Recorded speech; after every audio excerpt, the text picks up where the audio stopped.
placed some little beans at your desk. And some of you thought it was going to be a horticultural meeting tonight. But no, these are magic beans. Do you have a favorite childhood story?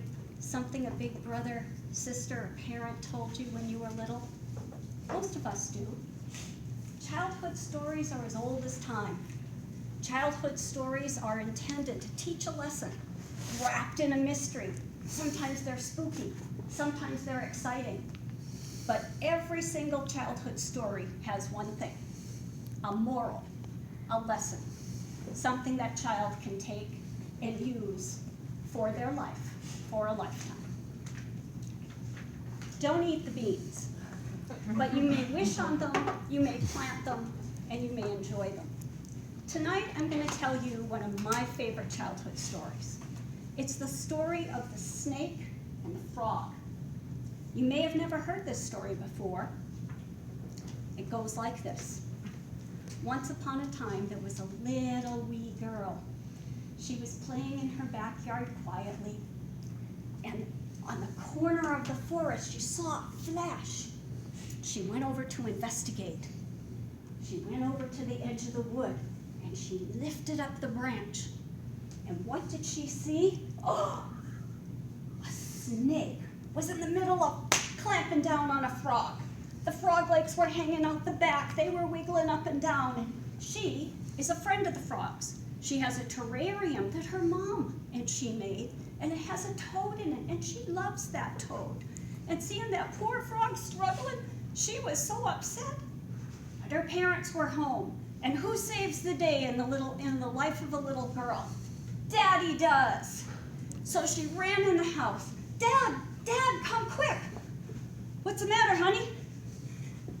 A snake is eating one of our frogs. Oh no! Dad rushed out to the garden shed.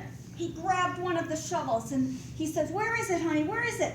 And they went over to the edge of the woods and she lifted up the branch, and Dad took the shovel and chopped the head off the snake. The little girl was jubilant. We saved him, we saved him.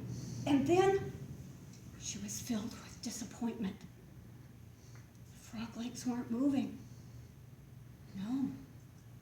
Her heart was up in her throat. What have we done?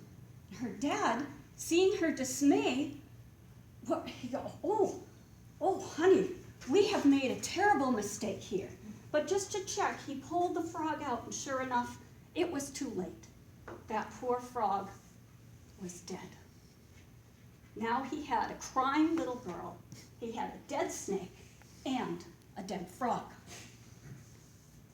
Dads, they have to save the day, don't they? So what he did is he swept his little girl up in his arms, and he came back and he sat her down and he says, "Honey, we made a mistake here today. We have interfered with nature. If we would have sat quietly and watched, you could have seen something most people never see in their whole lives. And that's the journey a frog or any kind of snake dinner takes as it goes through the snake's tummy. The snake will have a big bulge, and it will, as he swallows it, it will go down and get smaller and smaller. And that's the magic of nature. That's how nature happens.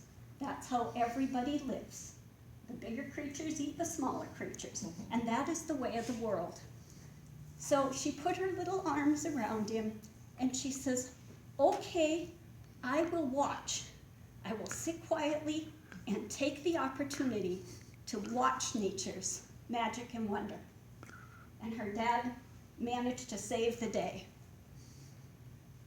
And they lived happily ever after. So I tell you this story, and as you may have guessed, I was that little girl, and that was my dad, 6'2" with eyes of blue, and he was my hero. But that lesson stayed with me for a lifetime. Because of learning about that, I have stood witness to amazing natural phenomenon that most wildlife photographers never get to see. So that lesson was my magic bean. Mr. Miss Toastmaster. Miss Toastmaster.